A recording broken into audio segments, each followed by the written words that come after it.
First of all అందరికీ good evening.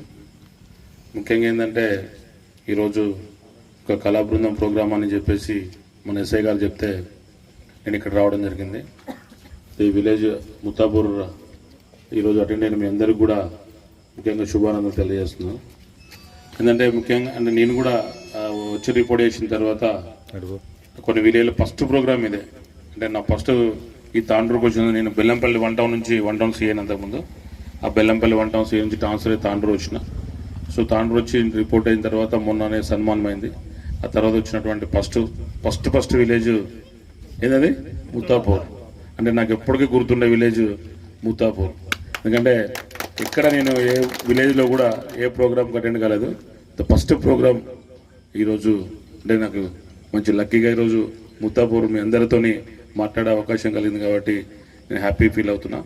అది కూడా మన వచ్చి కళా బృందం ప్రోగ్రాం ద్వారా మీతో మాట్లాడే అవకాశం నాకు కలిగింది కాబట్టి కళా బృందం వాళ్ళకు అదేవిధంగా ఈ యొక్క అటువంటి ముత్తాపూర్ గ్రామ ప్రజలకు కూడా నాకు శుభాన్ని తెలియజేస్తున్నాను.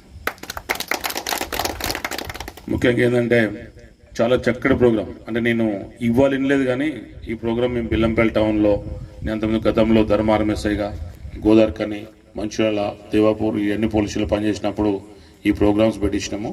చాలా చక్కగా చెప్తారు. అంటే ప్రతి విషయం మీద కూడా మనకు అంటే అర్థమయ్యేటట్టుగా మధ్యలో పాటలతో మాట్లాడుకుంటూ వాళ్ళు ఒక యాక్షన్తో చెప్తారు. వాళ్ళంతా మన బయట సివిలియన్ కాదు, వాళ్ళంతా కూడా మా పోలీస్ స్టాఫ్, అందరూ కూడా మా పోలీస్ సిబ్బంది వాళ్ళందరూ ప్రోగ్రామ్ చేస్తూ ఉంటారు. ఇందులో ముఖ్యంగా ఏంటంటే మూఢనమ్మకాలు. అది ఒక టాపిక్ చాలా ఉంటుంది మన ఊర్లలో, కొంచెం దాని మీద ఇంపాక్ట్. ఎందుకంటే రీసెంట్గా ఇది బెల్లంపల్లి వన్ టౌన్లో కూడా కొంతమంది మొన్న ఈ మధ్య ఇంటి పక్కన వాళ్ళు ఏదో ఇంటి ముందు ఒక నిమ్మకాయలు పెట్టి నిమ్మకాయలు కుంకుమ పసుపు అవన్నీ కూడా వేసి ఇచ్చేసినారు అనుకుంటారు. కానీ ఒక విషయం ఏంటంటే వాస్తవమైన విషయం ఏంటంటే మంత్రాలు లేవు, మంత్రాలకు చింతకాయలు రాలు. అర్థమైందా? ఈ మంత్రాలు లేవు. మనం ఏంటంటే అబ్బా వాడేదో ఉన్నాడు, వీడేదో అది చేసిండు, దీనివల్ల ఇట్లయింది అట్లయిందని చెప్పేసి ఈ కోపాలు పెట్టుకొని వాళ్ళని అది చేయటం అనుకుంటూ ఉంటారు. కాబట్టి ఈ ఏం లేవు, మంత్రాలు అనేది ఎక్కడ ఏం లేవు, అదంతా ఉత్తుదే. ఎందుకంటే ఒకవేళ మంత్రాలు ఉంటే ఈ సైన్స్ ఇదంతా ఏముండదు. ఇప్పుడు చూడండి మొత్తం యుద్ధాలు మొత్తం కూడా ఇవన్నీ కూడా కొత్త రకాల అణుబాంబులు ఇవన్నీ వచ్చిన టెక్నాలజీలలో ఈ మంత్రాలు ఉంటే అయ్యేందుకు తయారు చేయాలి? అవసరం లేదు కదా. ఈ బాంబులు గన్నులు వెపన్స్ ఏం అవసరం లేదు. ఒక మంత్రం నేర్చుకుంటే సరిపోతుంది, అంతే కదా. మంత్రం అంటే అయిపోతుంది. కాబట్టి అవి లేవు కాబట్టి ఇదంతా నడుస్తుంది. కాబట్టి ఫస్ట్ ఆఫ్ ఆల్ మన అందరం ఏం చేయాలంటే మంత్రాలు మనం తెలుసుకోవడం కాదు, మన ఇంట్లో చెప్పాలా. ఎవరైనా ఇట్లా ఊర్లో ఇట్లాంటి మంత్రాలు కింద అంటే ఏం లేరు అబ్బాయి సుత్తని చెప్పాలి. సరే, ఎందుకంటే టైం లేదు కాబట్టి ఇంకొన్ని ఇంపార్టెంట్ విషయం చెప్తా.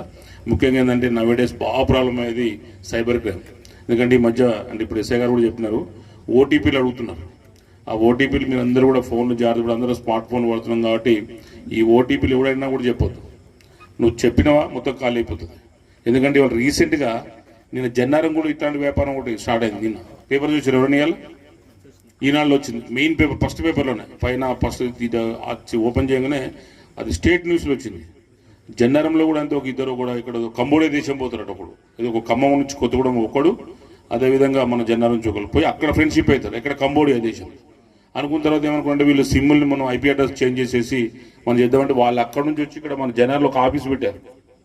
ఈ ఆఫీస్ పెట్టి ఏం చేస్తారంటే వాళ్ళు ఇట్నే ఫోన్లు చేయటం, నీకు అది వచ్చింది ఇది వచ్చిందని ఓటీపీలు అడిగేసేసి మన జనాల్లో పడితే నిన్ననే వాళ్ళని రిమాండ్ చేసినారు. ఇవాళ రిమాండ్ అయిన వాళ్ళు జైలుకు పోయిన 4 పర్సన్స్. కాబట్టి ఏంటంటే ఇవన్నీ కూడా వాటికి కొంచెం దూరంగా ఉండండి. ఇంకోటి ముఖ్యంగా ఏంటంటే రైతులకి డబ్బులు వచ్చినప్పుడు ఈ ఏటీఎం దగ్గర కూడా చాలామంది ఉంటారు. అంటే అంతకుముందు నేను బెల్లంపల్లి టౌన్లో కూడా ఒక 2 కేసులు అయింది.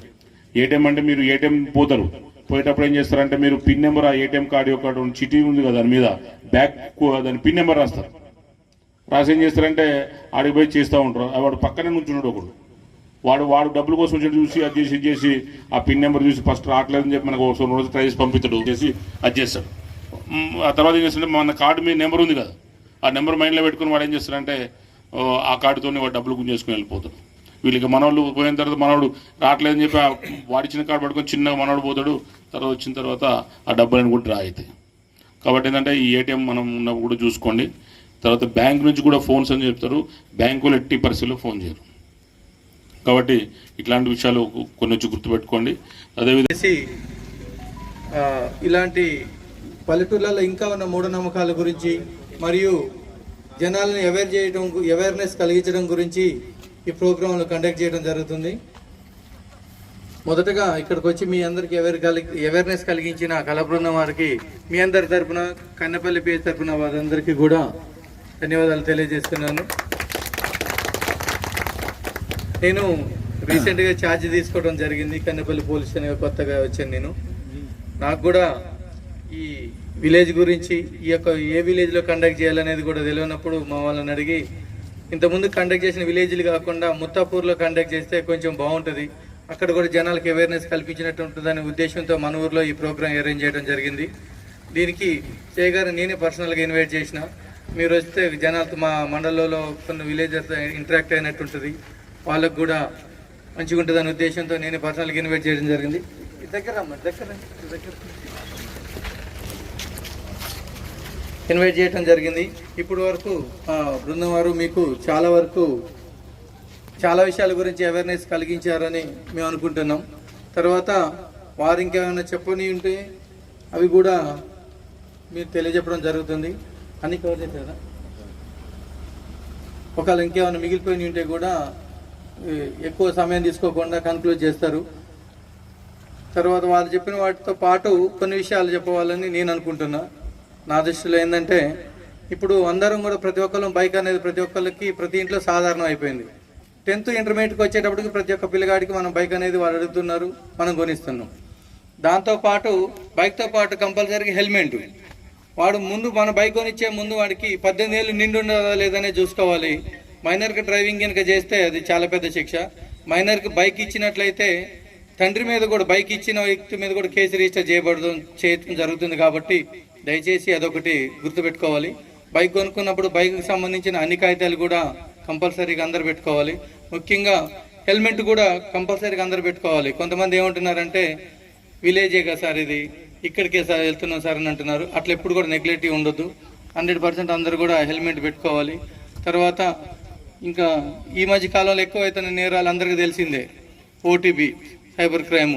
మీకు ఏదో లింక్ వస్తుంది, మనకు తెలియకుండా అందరు ఈ మధ్య స్మార్ట్ ఫోన్లలో ఎక్కువ బిజీ అయిపోతున్నారు. పల్లెటూర్లకు కూడా ఆ వాతావరణం వచ్చేసింది. అందరు ఏం చేస్తారు, ఫోను చూసుకుంటే ఏదో లింక్ రాగానే ఇదేదో వీడియో అని చెప్పేసి లింక్ని క్లిక్ చేస్తే మన అకౌంట్ హ్యాక్ అయిపోయి మన అకౌంట్లోనే డబ్బులన్నీ కూడా పోతుంటాయి. కొంతమంది కాల్ చేసి మళ్ళీ మీకు పలానా లాటరీ వచ్చింది, మీకు సోన్స్ ఇంత లాటరీ తగిలింది కాబట్టి మీరు ఓటీపీ చెప్తే మీకు వస్తుందని చెప్తారు. అలాంటివి కూడా నమ్మొద్దు. ఏ బ్యాంకు వాళ్ళు కూడా మనకి ఎవరు ఫోన్ చేయరు. బ్యాంక్ వాడికి వాడి పని వాడుకుంటుంది, వాడు మనకి ఎప్పుడు కాల్ చేయడం, అది గుర్తుపెట్టుకోండి. తర్వాత మీకు ఏదన్నా కష్టం వచ్చినా, ఏమి ఇబ్బంది వచ్చినా, మీ ఊర్లో ఎటువంటి ఏమైనా ఇల్లీగల్ యాక్టివిటీస్ జరుగుతున్నా కూడా 100% ఎప్పటికీ కూడా పోలీస్కి ఇన్ఫర్మేషన్ ఇవ్వండి. ఇన్ఫర్మేషన్ ఇచ్చిన వాళ్ళ గురించి ఎప్పుడు కూడా ఎక్కడ బయటకు రివీల్ చేయడం జరగదు. ఇంకా మన పిల్లగాళ్ళు స్కూల్కి వెళ్తున్నట్లయితే కనుక వాళ్ళు ఎవరు దోస్తానం చేస్తున్నారు, వాళ్ళు ఎలాంటి వాళ్ళు మంచి హ్యాబిట్ ఉన్నాడా కాదా, స్కూల్కి వెళ్తున్నా లేదా రెగ్యులర్గా, అవి కూడా కంపల్సరీ యాజ్ ఎ పేరెంట్గా తెలుసుకోవాల్సిన బాధ్యత అందరి మీద ఉంది. ఇంకా మన ఊర్లో ఏదైనా ఇల్లీగల్ యాక్టివిటీస్ లైక్ గంజాయి కానీ వేరే విధంగా నడుస్తున్నట్టు మత్తు పదార్థాలకు పిల్లగాళ్ళు ఏమైనా అలవాటు అయితే కనుక మాకు ఇన్ఫర్మేషన్ ఇస్తే ముందుగా వాళ్ళని తీసుకుపోయి కౌన్సిలింగ్ చేసి అయినా మారకపోతే తర్వాత చట్ట ప్రకారం చర్య తీసుకోబడుతుంది. ఏమున్నా కూడా పోలీసుకు సహకరించండి, పోలీసు యొక్క సహకారం తీసుకోండి. అందరం కలిసి రాబోయే ఎలక్షన్లు కూడా ఫ్రీగా వితౌట్ ఎనీ ఇన్సిడెంట్ కండక్ట్ చేద్దాం. దానికి మీ అందరి సహకారం కావాలని మనస్ఫూర్తిగా కోరుకుంటూ నాకు ఈ అవకాశం ఇచ్చిన మీ అందరికీ ధన్యవాదాలు తెలియజేస్తూ